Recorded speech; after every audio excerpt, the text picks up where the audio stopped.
વડોદરા મહાનગરપાલિકાની door to door ગાડીઓના તાલુકો અવારનવાર અકસ્માતો સર્જતા હોવાના બનાવો સામે આવતા હોય છે।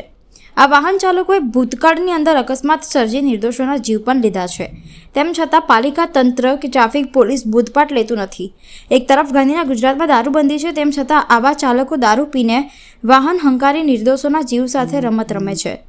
શહેરના હારની બારાતિયા રિંગ રોડ પર કિશનવાડી પાસે મંગળવારે રાત્રે 9:30 વાગ્યાની આસપાસ વડોદરા મહાનગરપાલિકાના કચરા કલેક્શનની કામગીરી કરતો ટેમ્પો ચાલક બેફામ બન્યો હતો।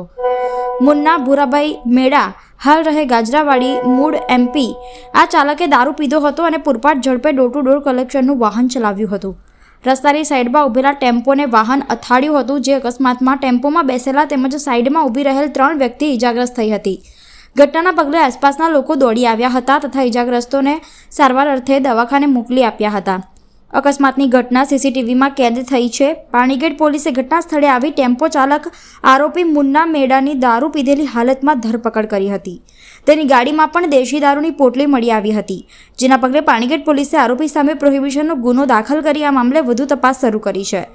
અકસ્માત સંદર્ભે ઇજાગ્રસ્તના પરિવારજન દ્વારા તેમજ જાગૃત નાગરિક સંગઠનના અગ્રણી દ્વારા નશો કરીને વાહન ચલાવનાર વાહન ચાલક સામે રોષ ઠાલવ્યો હતો તેમજ ચાલક સામે કડક કાર્યવાહી કરાય તેવી માંગ કરી હતી। જાગૃત નાગરિક સંગઠનના અગ્રણી દ્વારા જણાવ્યું હતું કે કિશનવાડી વિસ્તારમાં ડમ્પિંગ હોવાના કારણે સતત આવા વાહનોની અવરજવર રહેતી હોય છે અને અકસ્માતોનું લોકોને ભોગ બનવું પડે છે। આ ડમ્પિંગ હટાવવામાં આવે તેવી પણ માંગણી કરી હતી। જે આ ઘટના બની છે તે મારા સસરા હતા અને એ જમીને બહાર આ ટેમ્પા આગળ જ બેઠા હતા, અંદર ટેમ્પાની અંદર હતા।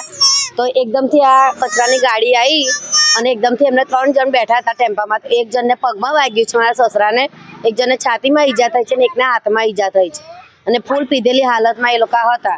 અને આ ગાડીની અંદર દેશી પોટલીઓ પડેલી જ છે અને 2 જણ હતા, એક તો ભાગી ગયો છે, એક પોલીસ સ્ટેશનમાં અમે સોંપ્યો છે એને। મારા સસરાને SSG હોસ્પિટલમાં દાખલ કર્યા છે।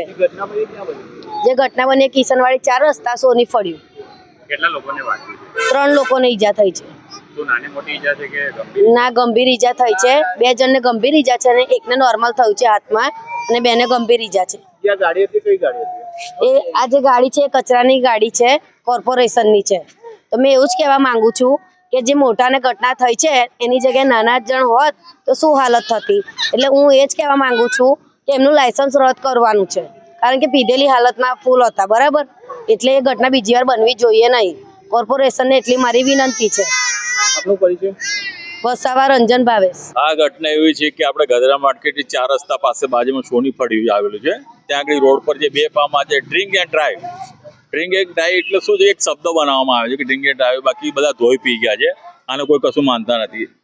આ VMC ની ગાડી છે, કચરા પેટી કચરો ઉઠાવવા માટેની, જે ગધરા માર્કેટ ડમ્પિંગ આવેલું। અમે જાગૃત નાગરિક સંગઠન આનો ઘણો બધો વિરોધ કર્યો, પણ આનું ઝાડા ચામડીનો કોઈ નિકાલ નથી આવતો।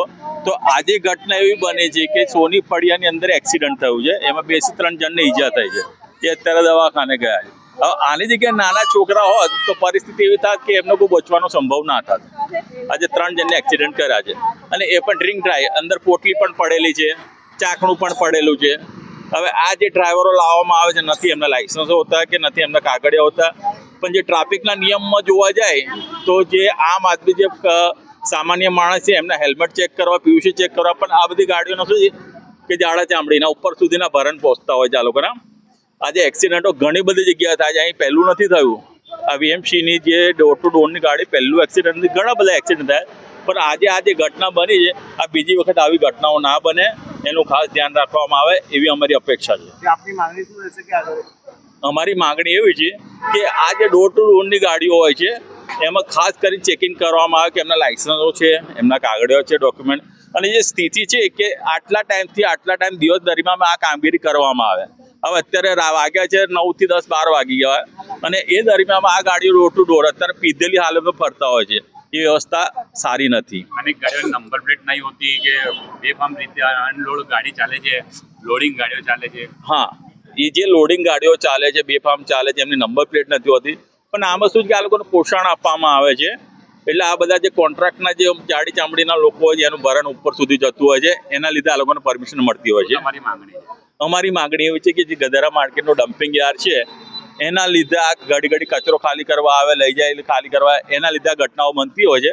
આ ડમ્પિંગ યાર્ડ અહીંથી હટાવવામાં આવે અને આ જે એક્સિડન્ટ આજે જેમના થયા છે એમને ન્યાય મળે. આપનો પરિચય? હિતેશ રાઠોડ, જાગૃત નાગરિક સંગઠન, કિશનવાડી.